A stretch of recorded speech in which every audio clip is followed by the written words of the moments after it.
SEATINI, in partnership with the Uganda Coffee Development Authority, UCDA, has called on stakeholders in the coffee value chain to adhere to the Corporate Sustainability Due Diligence Directive by the EU to maintain an open market for coffee exporters from Uganda. Herbert Kafeero, Programs and Communications Manager at SEATINI, emphasized that Uganda cannot afford to miss out on the EU market. This calls to action was made during a stakeholders engagement held at Hotel Africana.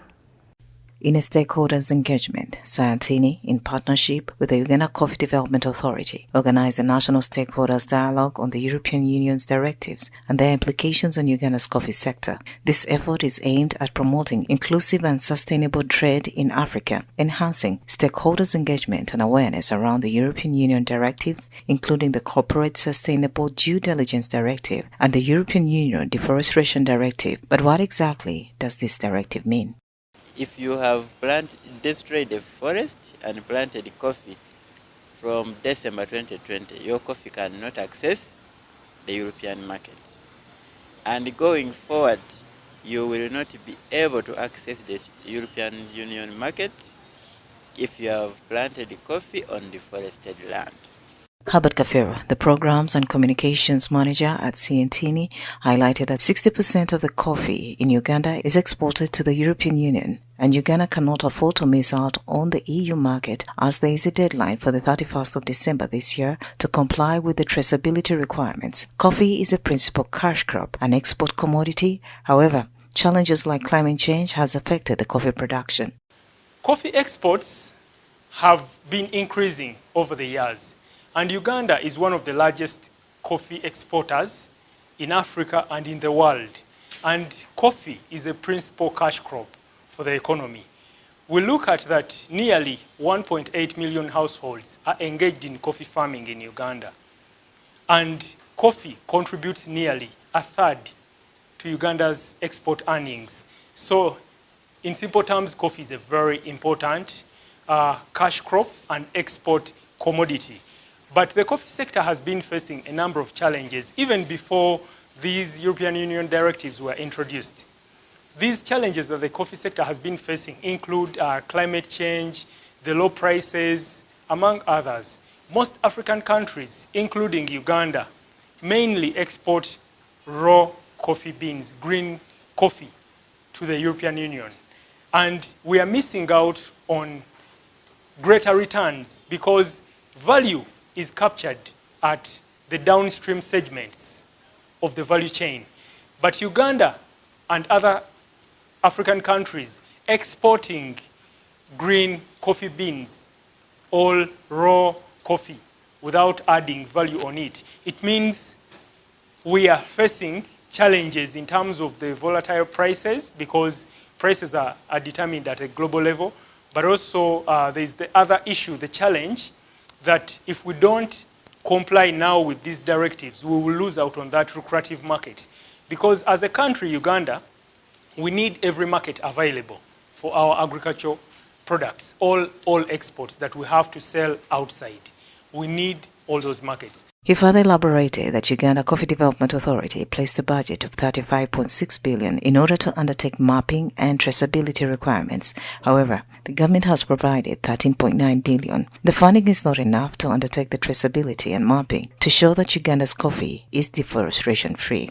That funding to UCDA is not enough to enable UCDA to undertake traceability and the mapping, because the mapping that is needed to eventually culminate into a report that will be submitted to EU, to European Union by 31st December 2024, is actually supposed to be guided by satellite technology, GPS, that has to actually track all the coffee farms in the country, and all that documentation feeds into a report that will be submitted to the EU to show that our coffee is deforestation-free, because EU deforestation regulation requires us to confirm and comply that all our coffee is deforestation-free, because Coffee, among other agricultural products, are looked at as drivers of deforestation. Dr. Gerard Chalo,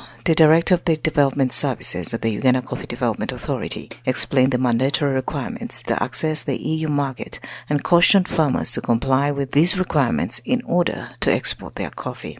For us as a nation, the regulation requires that we trace our coffee from the garden to the market, which means we must know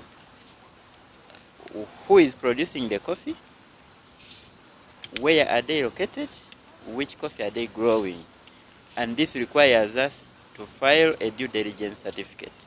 So for the exporters who are exporting coffee, they must file a due diligence certificate, which shows the location in terms of GPS coordinates. If you have more than 10 acres of land, we shall require a polygon. A polygon is kind of the entire drawing of your garden.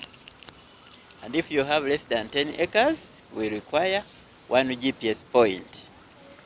These are mandatory. The government aims to achieve compliance by mapping all farmers and establishing a comprehensive database. We need a traceability system.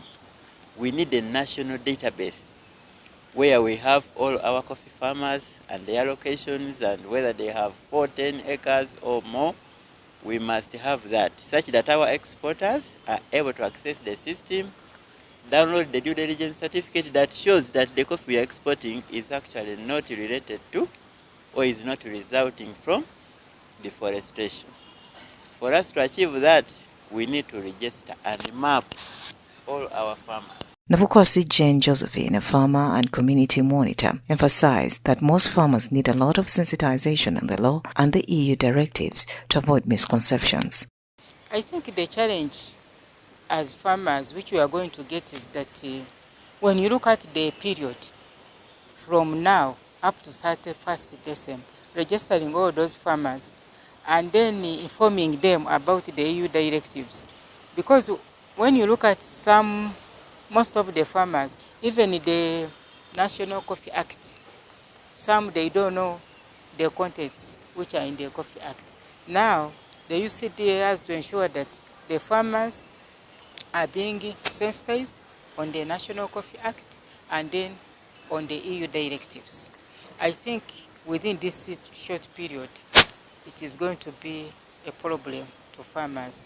And you know, our farmers, when a new thing is being established, for example, like the EU directive, the farmers may think that are they introducing a tax for members to be registered so that they know that for me, I have so much amount of coffee so that they can tax me. So there is going to be that mix-up. The Corporate Sustainability Due Diligence Directive by the EU aims to foster sustainable and responsible corporate behavior throughout the global value chains.